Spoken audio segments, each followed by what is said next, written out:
Welcome back to the channel. It's your boy Chef D, and I'm here to give you the winning ingredients for your season-long leagues.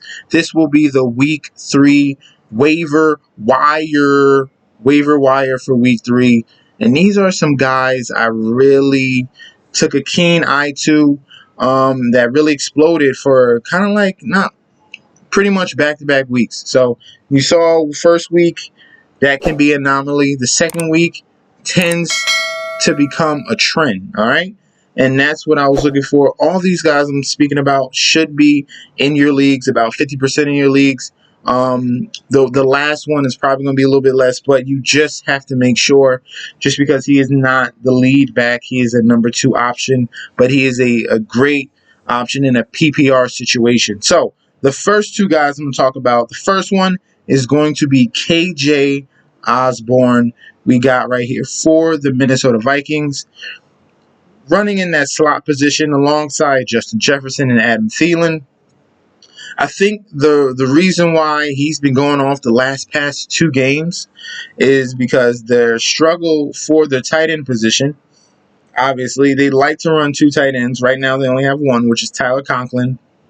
It'll be a different situation if maybe some backup tight end gets more acclimated, but I think this is for the rest of the season. Since Irv Smith has been out, they're going with a 3 wide receiver set, and KJ Osborne is taking full advantage of that slot work. 5 for 91 and a touchdown in week 2. He also got a touchdown in the previous week, so it's a very, very prolific offense now going with Kirk Cousins, and they got the running game to match with Dalvin Cook.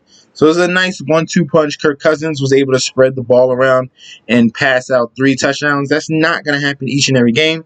This happened to be a game script where it was high scoring, and KJ Osborne succeeded. So if he is available in your leagues, please go get him. Put in a waiver claim for him. Put in a fab budget for him, because I see some consistency from him from the first 2 weeks and throughout the rest of the regular season. All right.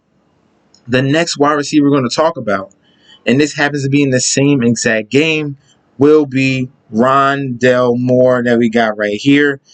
This little scat slot wide receiver. This is all slot wide receivers. First was KJ Osborne. Now it's Ronald Moore.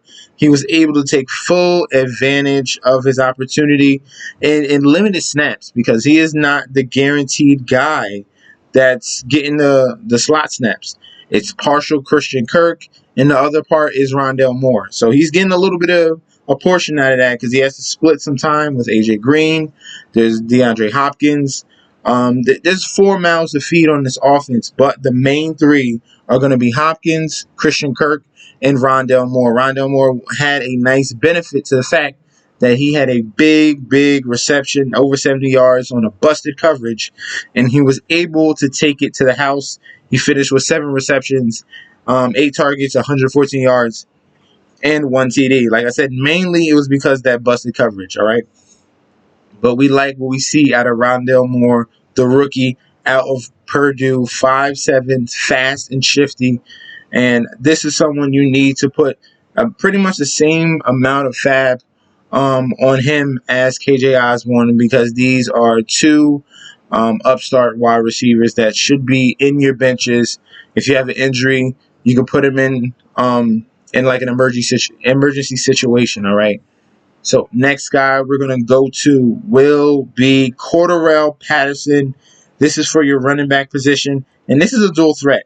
Obviously, he's known for kick returns.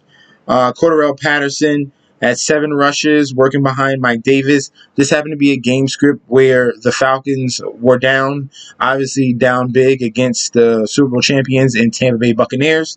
And that is a game script where he can survive. So Mike Davis had 7 catches for 25 yards. Also, Cordrea Patterson had 5 catches for 58 yards and 1 touchdown. He's more explosive. He works better in space, obviously, because he's one of the most dangerous kick returners in the league, in league history, actually, Cordrea Patterson, if you want to come correct. And he got 2 touchdowns. So this is someone to look forward to. Obviously, it was a perfect game situation where they're going up against a high-octane offense. They need to put up points, and they're just going to throw Matt Ryan out there, and he's going to have to throw.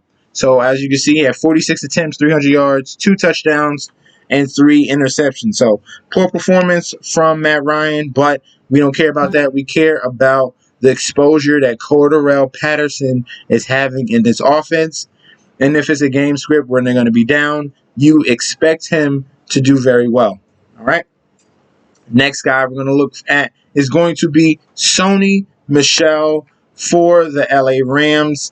Some news about Darrell Henderson. Obviously, he got the early work, 13 carries, 53 yards, and a touchdown. But with the injury right here to Cam Akers, and they're not going to really trust any other guy. They got Jared Funk, and they got some younger running backs behind Darrell Henderson. This leaves Sony Michel as the number 2 guy and someone that Sean McVay traded for. So there's value in Sony Michel. He should definitely be available in your lineups, on your waiver wires. If you need just a meal ticket running back, because Darrell Henderson is currently questionable for week 3. So we do not have a definitive answer. And just as a precaution, pick him up, because you could have a lead running back in a very, very explosive offense that the LA Rams have. They already got Matt Stafford. They have a very good Cooper Kupp, Robert Woods, Van Jefferson. They have mouths and weapons to feed all around, but that running game, there's holes. So if Darrell Henderson is going to be gimpy, Sony Michel definitely can take over and give you a nice 10 to 15 carries, and hopefully you'll get in that end zone. All right, and then last but not least, our 5th guy for our waiver wire is going to be James White, the running back, the scat back du jour, James White for the Patriots. With no Tom Brady, it still doesn't matter, because Bill Belichick is there, and he loves him some James White. This is a perfect blanket for Mac Jones. Whenever he gets into trouble, James White can be that guy to get the easy receptions. He always finds a way to get open. So that's another positive between him and Mac Jones. They already got a ton of tight ends for him to throw to. But this running game, obviously Damian Harris is a solid option. But when there's someone that they need a little change of pace, James White is always reliable each and every year. He's one of those top PPR running backs, and yet again, he's that guy. And don't forget about him. If he's still playing in the league, you might as well get him in fantasy, especially in PPR leagues, because he's going to catch balls. As you can see, against the Jets, he had 6 receptions and 45 yards, chipped in on 5 rushing attempts, 20 yards, and a TD. That is a solid day. That's what you need from your number 2 or number 3 running back in your offense. All right?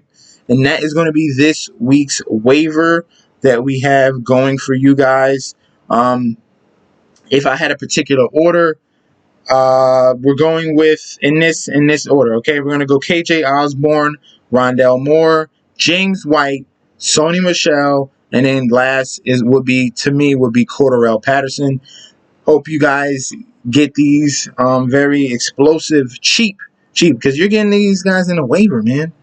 That means they weren't drafted. So hopefully, in a league that you're in, you can be able to scoop them up, have them on your bench, and use them in emergency situations.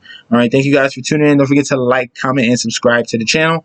Follow me on Instagram and Twitter at MessNetchSD, and I'll be back with another video very, very soon. Peace out.